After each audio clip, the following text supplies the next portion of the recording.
Okay, the real world example that I've seen myself, many of you are familiar with my Art Slam Live events.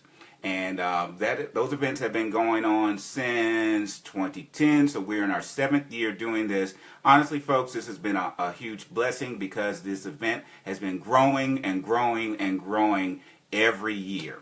Now, when I first got started with the idea, this was back in December of 2010. Hey, Kyle, good to see you, sir. And Kyle remembers this back in the day when we start launching Art Slam Live. The first time I had the notion for at least dabbling and wanting to experiment with this event, Art Slam Live, I knew that a lot of the stuff that I did was online, but my goal was to do a local live art event.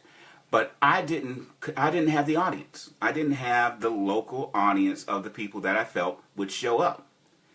But I had a friend of mine who was connected with me, who was also connected with a local church young adult organization that was the ideal audience for my Art Slam Live event. Now again, I did not have a connection with this audience, but I knew who this audience should be.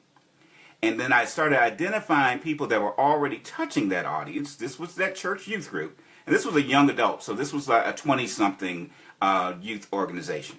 And I knew that this audience that for my live art event was a 20-something young adult audience. But I didn't have that audience, but I identified someone that did. And so I set up a meeting. Hey, Laura, good to see you, ma'am. I set up a meeting with that youth group, that church group who had that audience. I set up a meeting with the people that were already touching the audience, showed them the idea, and here's also the thing that works well for this.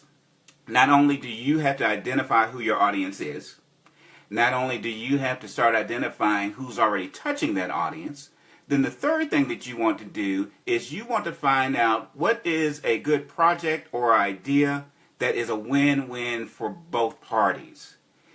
Here's where I'm going with this. When I reached out to that group that was already reaching that audience that I knew I needed to reach as well, I knew part of what they were trying to do is always trying to find events that they could have for their people.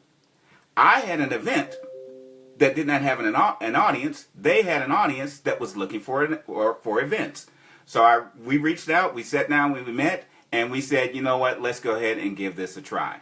So we sat down and we had a meeting, and we said, let's go ahead and try this out, and the rest is history. I mean, again, Art Slam, that was back in 2010, and Art Slam Live has been growing every year. We're doing multiple events year after year now, all the way to this is our 7th year, but it started off with me trying to find out who's already reaching the audience that is the audience that I need to reach, and then us partnering up in a project and doing something together.